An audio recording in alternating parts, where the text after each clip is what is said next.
Kabajamtoota daawwattoota keenya akkam jirtu kun qophii imala guddinaati. Qophii keenya kan torbaanitti yeroo tokko isinii dhiyaattuuni har'a keessummaa addaa qabannee jirra. Keessummaan keenyas nama badhaasa akka idil addunyaatti argachuuf deemu waldaa dargaggoota caffee keessattis immoo nama hooggansarra jiru waa'ee hooggansaat irratti nuuf haasa'u isaan waliin turtii goonaa. Keessummaan keenya eenyu akka ta'an maal akka hojjetan isaaniin wal isin barsiisa nu waliin tura.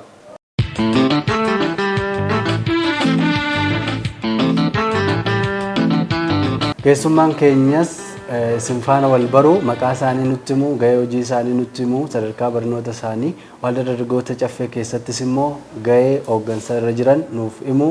Garuma isaaniittan isin deebisa. Baga nagaan nu dhuftan. Galatooma maqaan koo Kennaa Dheeressaa Yaadataan jedhama. Sadarkaan barumsa koo manaajimentii digirii jalqabaati. Business Administration Mastersiidha. Akkasumallee digirii kan teoloojii ni qaba. Akkasumas Kanaadaa irratti Certified Banking and Credit Analyst kan jedhu ni qaba. Galanni Africa Young Leadership Group fa ta'u Financial Modeling and Evaluation Analysis Mastercard Foundation waliin ta'uudhaan fandi godhee nu barsiisee nu qaraa jira. Kaayyoonni kunis dargaggoonni biyya kana keessa keessumaa dargaggoonni Afrikaa keessa jiran gara addunyaa warra giddugaleessaa kanaa fi dhiyaa addunyaa kana akka isaan influence gochuu danda'an, paaru gochuu akka isaan danda'an, dhiibbaa uumuu akka isaan danda'an kan wal qabatudha. Amma immoo waldaa keenya waldaa dargaggoota caffee hojii gamtaa waliigalaa waldaa dargaggeessaan hundeeffame, waldaa humna haaraa qabu, waldaa beekumsa haaraa qabu, waldaa mul'ata haaraa qabu, rakkoo yeroo hundumaa haaraa uumamaa deema. Rakkoo uumamaa deemu fala haaraa waan barbaachisuuf dhugaa dubbachuuf waldaan kun hamma foormaalii waldaan hojii gamtaa dargaggootaan hundeeffamee dhiibbaa akkasii uumuu danda'e hamma ammaatti hin jiru biyya kana keessa. Waldaa kanaaf immoo barreessaa boordii ta'ee hojjechuun koo gammachuu guddaatu natti dhaga'ama. Tole Obbo Kennaa waldaa dargaggoota caffee hojii gamtaa keessatti yeroo baay'ee maamiltoonni keenya yookaan miseensonni keenya kan ittiin isin beekan yeroo isin waa'ee waldaa kanaa waltajjiiwwan irratti beeksistan uummataaf ibsa bal'aa yeroo kennitanidha. Amma immoo waldaa dargaggoota caffee qofaa miti akka addunyaatti dhaabbata Global Youth Parliament jedhamu waliin ta'uudhaan hojii keessan qorannoo gaggeessanii badhaasa akka addunyaatti kan dargaggoonni gaggeessummaa irra jiran fudhatanii fi walgahii isaan irratti hirmaatan irratti Dubaayitti deemuuf jirtu. Mee waan kana waa irraa daawwattoota keenyaaf haasaa. Galatooma jalqaba irratti dhaabbanni Global Youth Parliament kan jedhamu kun kan Nepaal keessa jirudha. Bara 2010 akka lakkoofsa Awurooppaatti dargaggootni walitti dhufanii addunyaa kana irratti dhiibbaa gaarii uumuu danda'u jiru. Dargaggoonni mul'ata qaban jiru. Dargaggoonni ogummaa qaban jiru. Jedhameetu yaadameetu addunyaa irraa kan walitti qabamudha. Akkaataan itti gara kana dhufe har'an dhufe malee qaamaan hojiidhaan har'a mul'ate malee ani har'an jalqabne kana. Jalqaba irratti yeroon kutaa 11 fi kutaa 12 baradhu dhaabbata UNICEF jalatti dargaggoota irratti kan hojjetu ture. Waggaa tokko barra jalqabaa Youth Life Skill kan jedhamutu ogummaa jireenyaa dargaggoonni ittiin jiraachuu danda'an kan jedhu barsiisaa turanii sana baradheetanii godina Wallagga Bahaa aanaa Jimmaa Arjoo gandoota aanaa sana jala jiran irra deemee hojja dureedha hanga gaafa jimaataatti mana barumsaadha. Bara jalqabaa kutaa 11 baradhan ture gaafasii. Sanbata duraa fi gaafa sanbataa irra deemnee leenjii laanna turre. Leenjii sana hin laanna. Kan waggaa lammaffaa immoo Youth Dialogue kan jedhu ture. Dargaggoonni mareedhaan rakkoon hin uumamaa eessayyuu yoo deemte haala kan keessattuu rakkoo uumamuuf dargaggoonni taa'anii fala akka fiduu danda'an aayidiyaa yaada wal jijjiiranii yaadaan waliin haasa'uudhaan waliin dubbachuudhaan elaameedhaan rakkoon furamuu danda'a kan jedhu barsiisaa turre waggaa sana. Achi Aksuum Yuunivarsiitiin dhaqee Aksuumitti immoo dhaabbata tola ooltummaa dargaggoota biyya keenyaallee ammallee qaree addunyaaf gumaachaa jiru waldaa misooma Oromiyaa keessatti fedhiidhaan tajaajila tolaati kun advokeesiidha. Hirmaachaa turre na yaadadha yeroo sana gara qarshii 10,000 walitti qabame guddaadha yeroo sana. Otuma laabireerii gallee barumsa barannu otuma waanteeshin adda addaa jira gaa yuunivarsiitii keessa otoo haala sana keessa jirruutu ijoollota waliin taanee ni yaadatu jedhee yaada obbo Fiqaaduu Bayyanaa jedhamu isaan jajjabeessuudhaan waldaa misooma Oromiyaatiif gumaacha guddaa ijoolleen gumaachuu akka danda'an dargaggoonni yuunivarsiitii keessa jiran hamma qaban hirmaachuu akka danda'an hubannoo gaarii uumaa turre yeroo sana. Dhugaa dubbachuuf immoo waldaan kun har'a waldaan misooma Oromiyaa har'a waanuma argamaa jiru addunyaan argaa jirti sanadha.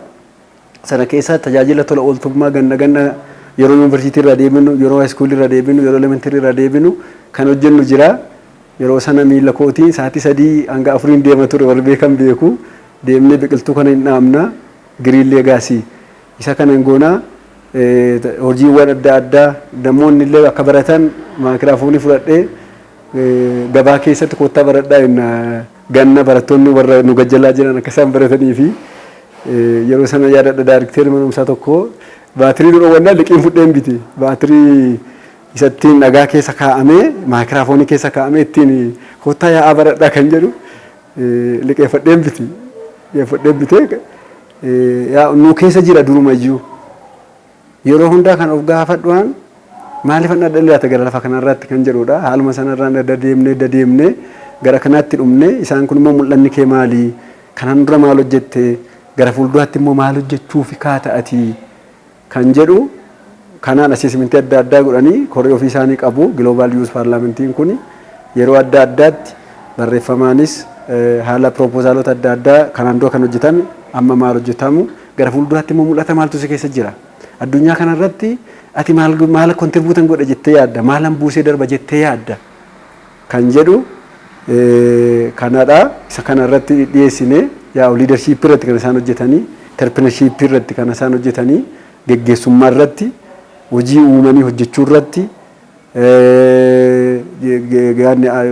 ashaaraa magariisa irratti addunyaan kun magariisaan dhabdee kaarboon monooksaayidiin baay'ataa jira oksijiiniin badaa jira hundumtuu kaarboon monooksaayiidii waan fudhatu fakkaata gara fuulduraatti waan ta'eef sana irratti dargaggoonni maal dhiibbaa akkamii fiduu danda'u innoveeshinii irratti kan jedhudha galanni waaqayyoof haa ta'u amma deemaa jirra ammasitti deemna.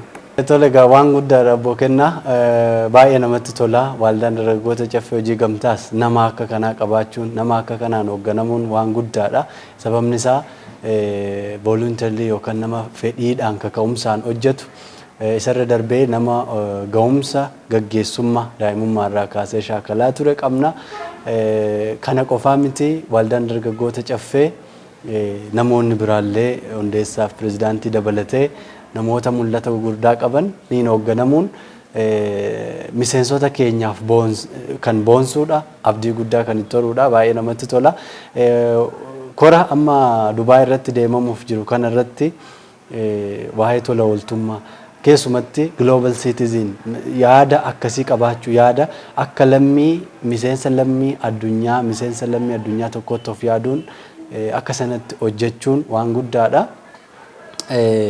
Maqaa waldaa keenyas gaa kora kanarratti ka'a jennee yaan mee kanarratti mee akkamiin kaastu haalli isin achirratti waa'ee keessanis haa ta'u hojii asitti hojjettan haa ta'u achirratti isin haasoftan mee daawwattoota keenya maaliif jennaan achitti ingiliffaan haasoftu asitti afaan oromootiin itti nu hima guutuu isaa himaa ta'uu hin taane waan kana wal qabatu jechuu kooti. Carraan lama gurguddaan qaba achitti yeroo lama jechuudha. Tokko sustainable entrepreneurship irratti kan haasaan hin godha. Lammaffaa irratti special interview jira kan isaan nu affeeranii isa sustainable entrepreneurship irratti qophaa'een naqa qophaa'eeras na keessa jiras garuu isa kamin jedhaa dhagaa malee isa kamtu hafuu qabaa isa kamtu jedhaa dhagaa waan hundi dhumu isaan interview irratti waan isaan egaa kookee kana gaddoo isaan kaanii nama gaafatan hin beekani akkuma ta'e asumatti kookee kana isaanis naallaan garuu waa'ee waldaa keenyaa carraan kaasuu qaba amma hojii kaaseera. Fakkeenyaaf sustainable entrepreneurship irratti entrepreneurshipin maaliif barbaachise kan jedhu qofaatu hin taane amma rakkootu jira. Kanaaf entrepreneurshipin kan barbaachise. There is a problem. Rakkoo sanaaf falatu barbaachisa. Falli sun immoo yaada haaraa rakkoon addunyaa kana yeroo yerootti jijjiiramaa gara walxaxaatti adeema. Walxaxaadha inni immoo ni ilmugaa. Sanaafuu fala walxaxaa fiduudha. Sakaleessaa yaadaa rakkoo haaraa furuun hin danda'amu waan ta'eef maaliif barbaachisa entrepreneurshipin kan jedhu irratti gara waldaa keenyatti dhufuufani akka nu ibsu jechuudha. Rakkootu jira. Tokko hojii dhabdootutu jira. Eenyutu hojii dhabaa? Most probably dargaggootatu hojii dhaba. Humna qabaa, beekumsa qabaa, enerjii qabaa, mul'ata qabaa. Hard skills, soft skills kan jennu sana lamaan isaayyuu ni jira. Garuu hojiitu hin jiru. Garuu dhuguma hojiitu hin jiru isa jedhu itti deebina booda. Lammaffaan addunyaan kun qilleensa faalamaatu jira. Qilleensi faalamaan kun maalii dhufe kan jedhu irratti dargaggoonni gahee maalii taphachuu akka isaan qaban entrepreneurshipin kan barbaachiseef. Sadaffaan immoo yeroo baay'ee importiitu baay'ata. Importiin yeroo baay'atu kana keessa galchii alaa wantoota galatu baay'ata. Alaa wanta galan kana fala fiduudhaaf entrepreneurshipin barbaachisaa rakkoo kana furuudhaaf. Maaliif raw materialii inputoota galteewwan alaa dhufan sana asuma keessatti produce godhanii oomishanii backward integration kan jedhamu sana hojjetanii akkasaan rakkoo sana furuu danda'an. Kanaaf entrepreneurshipin hin barbaachisa. Inni xaanu fedhiin dhala namaa daangaa hin qabu. Rakkoon har'a uumteef falata har'a uumte rakkoo haaraa dhufuuf rakkoo har'aatiif fidde falan ta'u. So fala haaraa barbaada. Rakkoo haaraadha waan ta'eef. Rakkoo haaraa sana furuuf yaada haaraa, mul'ata haaraa, ogummaa haaraa, ilaalcha haaraa barbaada. Lammaffaan immoo entrepreneurshipin kan barbaachiseef jijjiiramni hoogganuu barbaachisa. Jijjiiramni tooraan hin hoogganamne sustainable ta'uu hin danda'u. Kanaafuu sowaatti rakkoowwan jiru. Maateriyaalii baay'een kan nuyi itti fayyadamnu finiidi piroodaaktiis haa ta'u, oomishaalee dhumatoos haa ta'u, oomishaalee dheedhiis haa ta'anii biyya alaatti galu baay'een isaanii. Kanaafuu maaltu barbaachisaa? Entrepreneurshipii barbaachisa. Hojii uumuu akka danda'aniif jechuudha. Kanaaf dargaggoonni isa kana irratti hojjechuu akka qaban. Akkamitti immoo hojjetu? Akka waldaan dargaggoota caffee hojii gamtaa waliigalaa amma jalqabe kana tokko isatu falaadha. Dargaggoonni beekumsa adda addaa, ogummaa adda addaa, mul'ata adda addaa, dandeettii adda addaa, kennaa bulchiinsa adda addaa qaban walitti qabamee jira. Amma as keessa injiineriin jira, hojjetaa abbaan herree akkaawuntaantiin jira, manaajimentiin jira, manaajer, liidarshiippiin jira kan geggeessan jiru, injiineroonni jiru, arkeoloojistoonni jiru, gaazexeessonni kun warra akka kee jiru.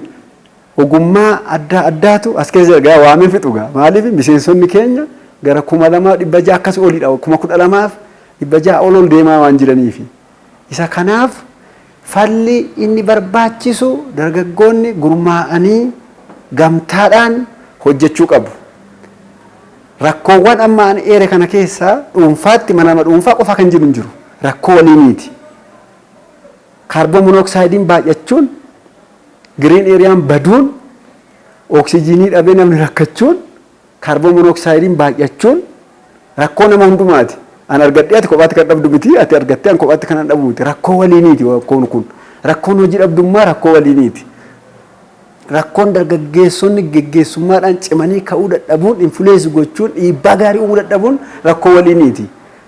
Kanaaf rakkoo waliinii kana furuuf kuno waldaan dargaggoota caffee hojii gamtaa walii galaa falaga inni kun waliin falla rakkoo wal fakkaataa qabnu kana fala wal fakkaataa nu barbaachisa waan ta'eef kanaaf waldaan keenya waldaan dargaggoota hojii gamtaa walii galaas magariisa irratti kan hojjetu hojii uumuu irratti kan hojjetu hojii uumuu irratti hojjetaa jira mana baaburaa ni bana manatti qulqullummaa ofii eeggatan ni bana kan nyaataa qofaa irratti kan nyaataa qofaa ta'uu hin taane jechuudha manni nyaataa ni jira hojii uumuudha yeroo sana namootatu hojii argata namoota adda addaatu namoota ogummaa adda addaa qabantu hojii adda addaa yeroo uumamu kana akkaataa kennaa isaaniitti akkaataa ogummaa isaaniitti hojii argatu akkuma kee kana jechuudha kanadha kanaaf dargaggoonni gurmaa'uun faladha Itoophiyaa keessatti tokko jedhamee jalqabameera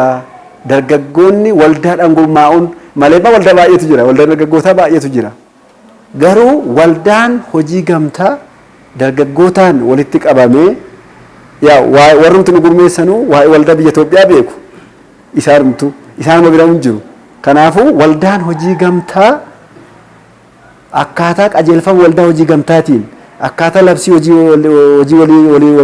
gamtaatiin akkaataa cooperative alliance isa jiru sanaatiin hundeeffame waldaa dargaggoota caffee hojii gamtaa waliigalaa qofaadha waldaan dargaggoota caffee hojii gamtaa waliigalaa kun mandira tokkoof hojjeta miti magaalaa tokkoof hojjeta miti biyya tokkoof hojjeta miti namni mul'ata jiraata mitiira namni mul'ata jiraata indi in mind yeroo kan xaanu keessatti ani eessan ga'a isa yaada jiraata kaampaanii immoo eenyutu hundeessa dhaabbata namatu hundeessa namoonni as keessa jiru kana qabu waldaan kun waggaa 2 waggaa 3 gidduutti dhiibbaawwan inni uumuu danda'u dhiibbaan waggaa 2 keessatti uumerraa teendii jiruudha gara fuulduraatti yeroo laallu biyyoota Afrikaa keessatti ammayyuu waldaan keenya waldaan dargaggoota caffee hojii gamtaa waliigalaa dhiibbaa gaarii uumuu akka inni danda'u hin goona kuni harka keenya keessa jira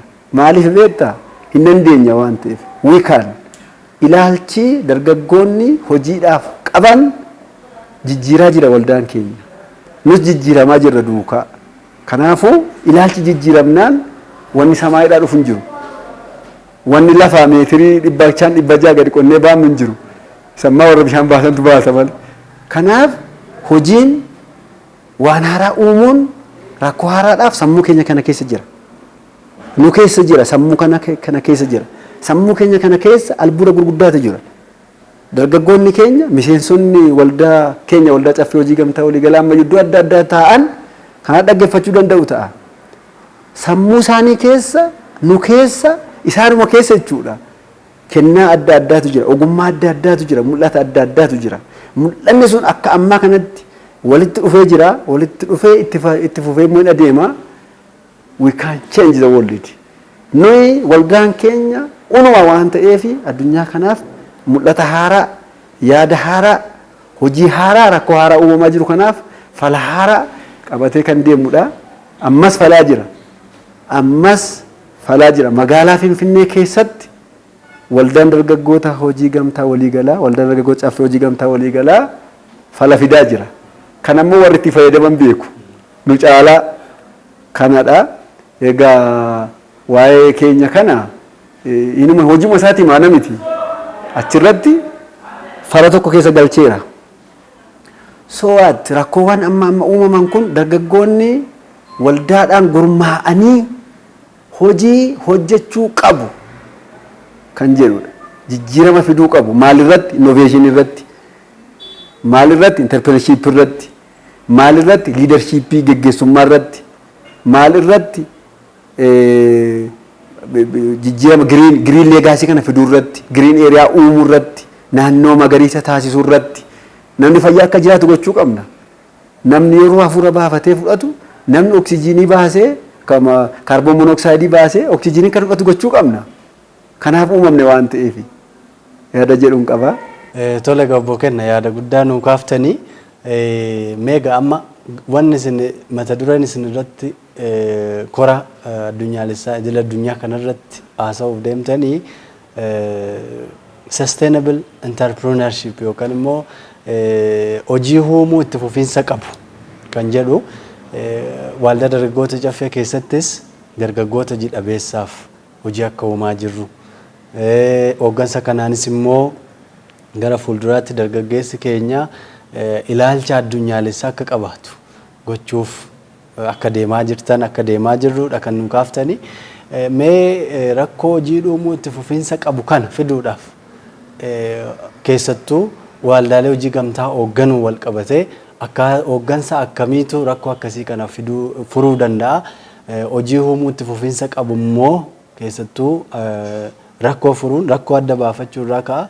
Rakkoo adda baafame kanaaf furmaata itti fiduutu dhufa. Furmaanni sun furmaata waaraa ta'uu qaba.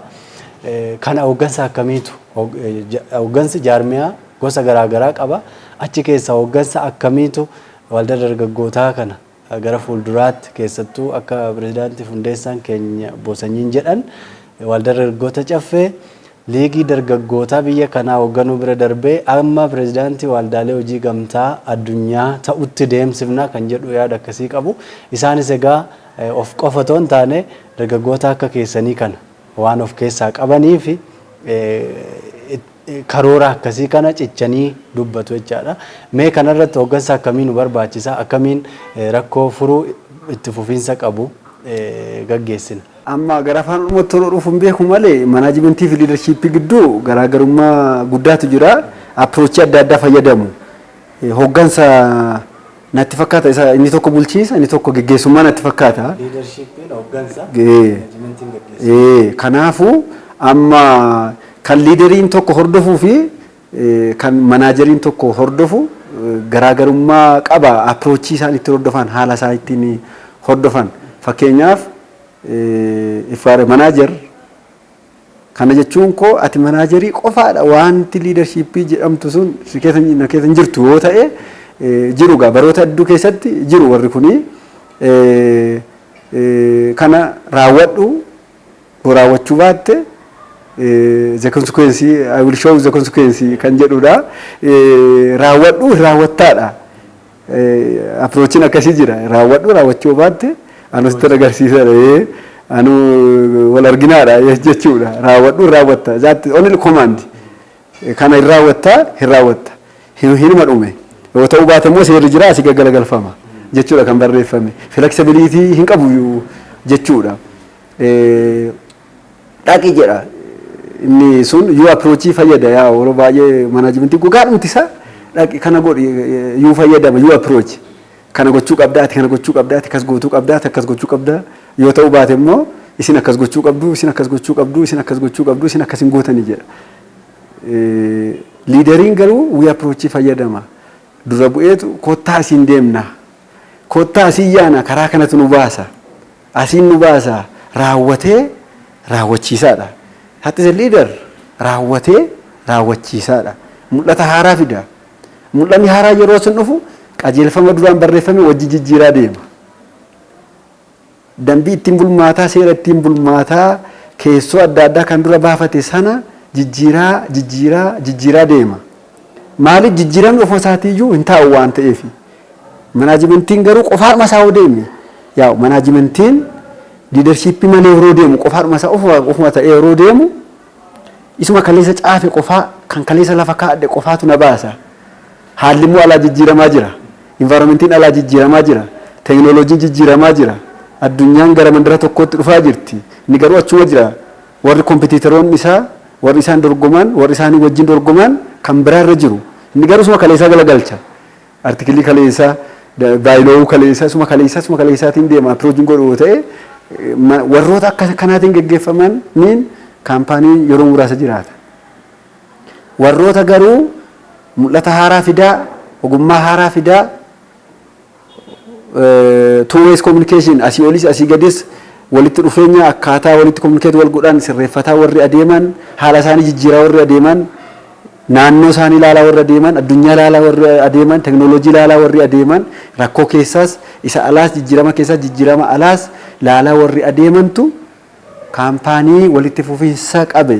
Kaampaaniin mul'ata isaatiin mul'ata lafa kaate sana ga'uu danda'u uumuu warra danda'an tokko liidarshiippii isa koottaa innan deenya koottaa akkas goonaa isa jedhu nu barbaachisa. Isa jedhutu jira ammas waldaa dargaggoota caffee hojii gamtaa walii galaatti boriifis koottaa kana hojjenna jedhee hojjetee kan hojjechiisu isa nu barbaachisa.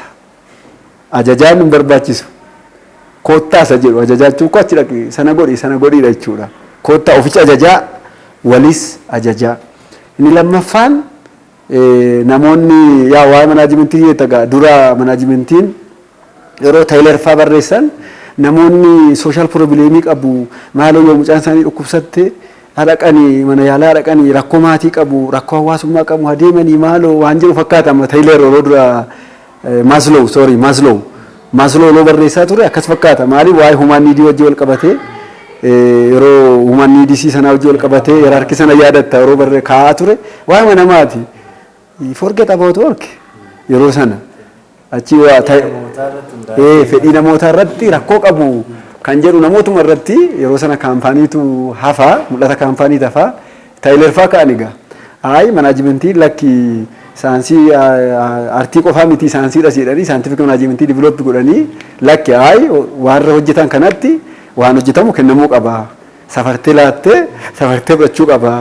Yoo rakkatee yoo maal rakkoo hawaasummaa isa mudate yoo rakkoo dhuunfaa isa mudate illee inni fudhate sun akkuma jirutti ta'e lakkoofsi sun lakkaa'ii kenninee lakkoofni harkaa fuuna malee jedhanii warshaatti naqanii namoota tokkotti inpuutiitti kennanii isa kana piroosees godhaatii amma kana isinirraa barbaanna lakkoofsa amma kanas barbaanna sa'aatii murtaa'e gidduutti jedhanii piroodaaktiivitii akkatti dabalaa dhufanii waldaa keenyaaf hin barbaachisan kun nuyi amma un argita yoo ta'e hojiitu walii kennama.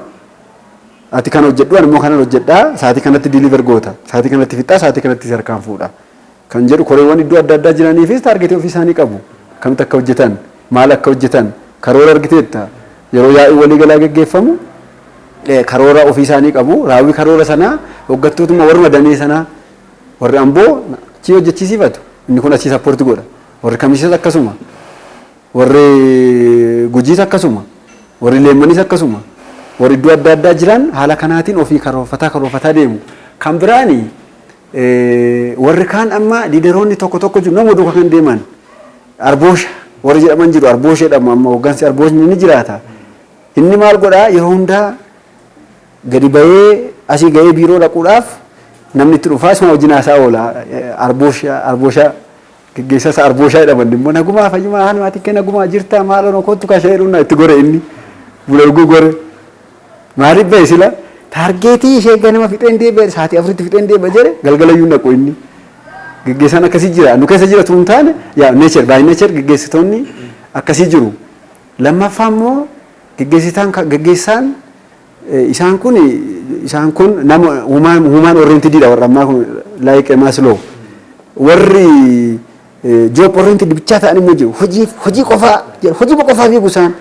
Namichi ni duraa sun garuu geggeessaan arbooshichi dhumarratti maal arga beektaa kaampaaniin harkatti jigee hojiin harkatti badee waan hojjetu dhabee waan qabu hin jiru harka hin jiru namoota duukaa yaa'as ammoo hojiin jiru namoonni isaanii dhiisanii deebiin isaanii nafu waan ta'eef inni job oriented kun immoo geggeessaan job oriented kun immoo yeroo hunda hojii waa'ee na dhukkubee siin dhaga'u waa'ee garaa na ciniinee siin dhaga'u waa'ee sooshaal piroobilee hawaasummaa na mudatee siin dhaga'u.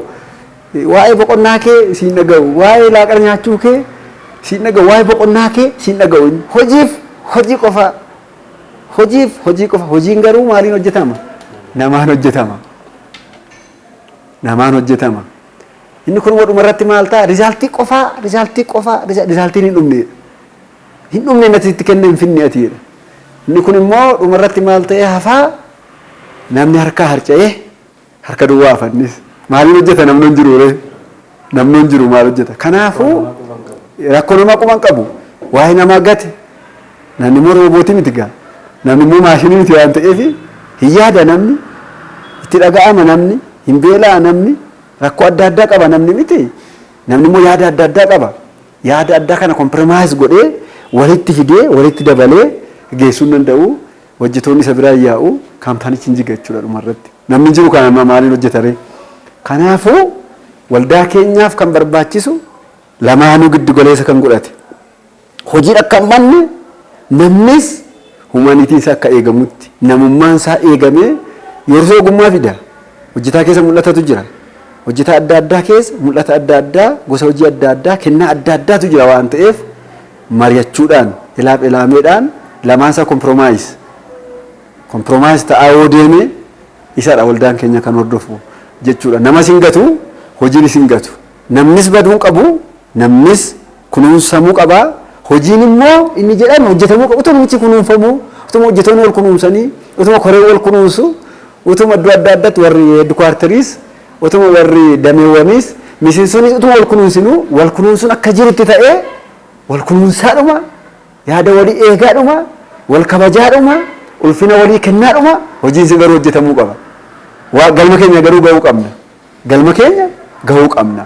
Yeroo galma keenya immoo wajjin inni kun immoo waan ta'eef tokkummaadhaan waan ta'eefi geggeessaan isa task oriented otoo hin taane isa human oriented otoo hin taane ida'amasaa yeroo isaatti iddoo isaatti namaan deema waan ta'eef kanarra waan guddaa hin hubatu jedhee yaada dhaggeeffattoonni keenyas geggeessitoonni keenya warri damee irra jiranis.